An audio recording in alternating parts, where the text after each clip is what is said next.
we are here at The Cove inside po sa First Park Homes Lipa. And for today's video, i-explain ko po sa inyo kung ano ang included sa ating TCP or Total Contract Price.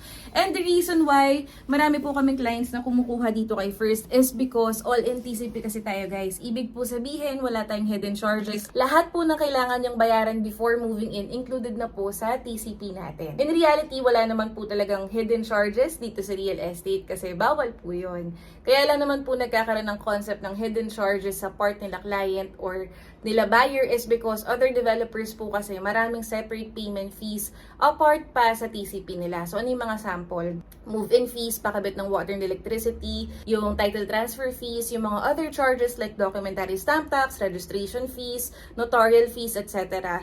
So dito po kay First included na po lahat yon sa TCP natin, even po yung bank charges since si First po ang mag-a-apply ng housing loan nyo on your behalf.